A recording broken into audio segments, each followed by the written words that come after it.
Hey, sorry it's been a while. Another episode of the River House here, and we've been working on heat ducting. The plan was for me to shoot like a super sexy intro video, but um, I got distracted and I didn't. But I did manage to get a little bit of us working here under the house. So if you look where I'm actually at there, that's the big cold air plenum that we built, and then now we are running heat ducts up over the top of it. That is built with fiberglass duct board. The insulation itself is, or the ducting rather itself, is a insulated fiberglass duct. And the inner liner is taped securely to the boots, and then the outer liner is secured over the top of that with the zip ties. In theory, since it's a conditioned basement, that's an insulated basement, you could have gotten away with just metal ducting, but believe it or not, this is quite a bit cheaper. So, you get a little air loss, sure, but you gain an awful lot in heat retention. Again, I don't know that it's that big a deal in my application. It's not an overly complicated process. Even building the big plenum wasn't that overly complicated, though it'd been quite difficult without uh, Dad's help and experience there. You just want to keep the runs as straight as possible while trying to also find a balance of the things not being in your way and held up in locations where they're secure. Probably the part of running the ducting that sounds the most confusing is actually sizing it to the rooms. Now, there are way more accurate ways, but we got well and truly into the ballpark. Just doing some basic calculations. So where you can see me working back in there, that is the longest underground run, and that is 3 4-inch ducts that we are tying into a single 6-inch line, which you wouldn't normally want to do, but those are 3 rooms that, be honest, probably didn't even need heat into them, so I definitely don't want it to be too much. Gotta love the dust down there. So the actual sizing process I used, you got to calculate the heat loss for the entire house, and there's online calculators that'll help you with that. Once you got the heat loss for the whole house, you can, of course, size your furnace. And then you find out the CFM of your furnace fan. So each room has a heat loss calculation, and you can calculate its percentage of the total. So let's say that upstairs office area was 8% of the total heat loss. Well, it needs 8% of the total CFM. All right? So you know how many CFM are in your fan. You know what CFM certain size ducting can hold, and then you just size accordingly. In our case, we ended up running some 8-inch, and then when we got closer to the wall ends, we necked them down to 6. But the house turned out to be a very easy house to balance. There weren't too many crazy runs, and it's pretty well insulated, so I wasn't fighting major heat loss issues. There are 4 vents in the living room area, which of course is the largest single heat loss location. But other than that, there's a cold air return and a single heat register in each of the bedrooms. And to be honest, that's totally good enough. So here we have finished attaching that line. Like I said, it actually is 3 4-inch lines that come together there. But once again, you wouldn't normally do that, but I don't actually want much heat in these rooms. It's going to be a very small little wafting breeze that comes out of those vents. Well, we just wrapped it up because I ran out of stuff. But more or less the hot side is all done. I need to get a few more things. These 2 lines right here will go up and over in those 2 respective spots. And then these 2 go over there. The cold side, still have a handful of things we've got to finish up. I didn't cap this run, and then there's a couple of runs down over there I didn't have enough stuff for. But you can see the big air plenum goes over and up. That needs a whisper of spray foam where the joint where the floor is to make sure it's sealed, but that's done. The run over there, which is the pantry and the office room, needs the least heat, so that tees in over there to the laundry room, which needs the least heat of the least heat, because it's going to have a hot water heater in there. So yeah, the big spaghetti monster is in place.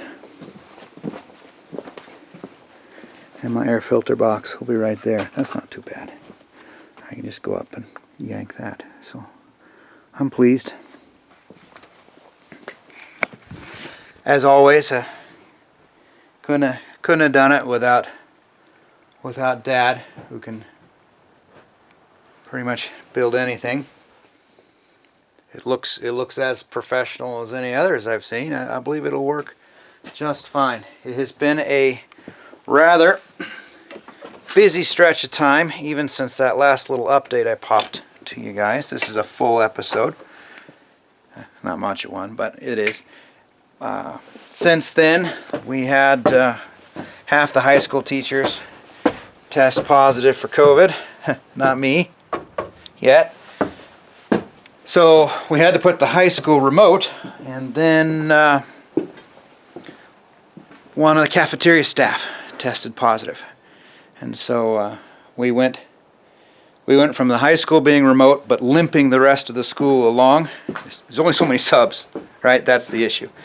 I got like 40% absenteeism in the class, but there's only so many subs. But we went from limping it along to full stop. She just ended. 3 p.m., boom, it was over. Because you can't have a... Food is love. You can't have a school without food. So I just got off of teaching remote for 7 class days. So Wednesday through the following Friday. So that was time consuming, but in theory we're back tomorrow and life will soldier on. It looks like they're going... We live and die by the county health services, and it looks like the county health services will let the teachers continue to teach even if they're close contact, as long as they're vaccinated and wear masks for 14 days. And if that's the case, we can probably keep limping along, and probably a shutdown would make it much less likely. It's all of the folks that got close contact quarantined. Although I will say half of the high school staff that got close contact quarantine then came down with COVID, but nobody put in a hospital or anything. I think we had a couple of students that visited emergency services, but nobody on oxygen or breathing. So as long as we keep going that way. Well, yeah, that's partially why. Starting up schools is always chaotic, and I just get less time. But other than that, I've done a bunch down below, and you saw that in the updates with the wall. The wall's even bigger still. I got 5 bags of concrete. Well, 4 3/4 bags of concrete, and I just want to use them up. And if I can use them up, that wall's probably good for 2 more years, kind of like I did last time. So I really hope to get down and stack a few more rocks so that I can backfill behind it and water it and let it settle all winter long. At the high side we're well over 8 feet now. It's getting darn hard to get rocks up there. We're well over 8 feet now, and at the low side I think we're at 3.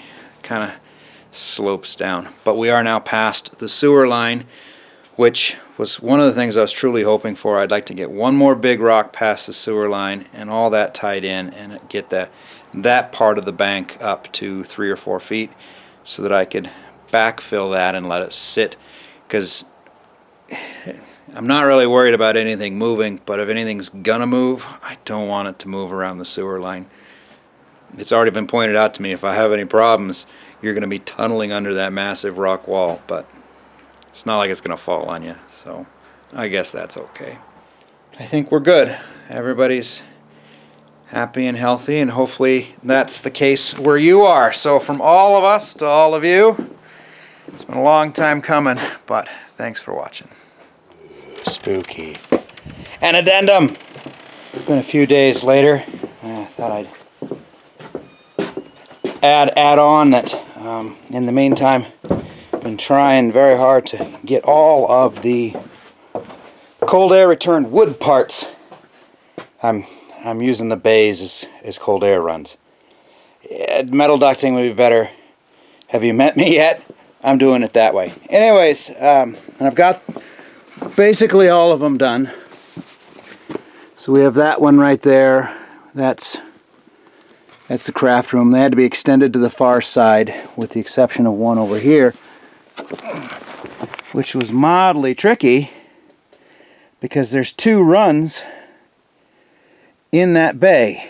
Originally they were divided in the center, and they would come out either side of the division, but now I had to get them.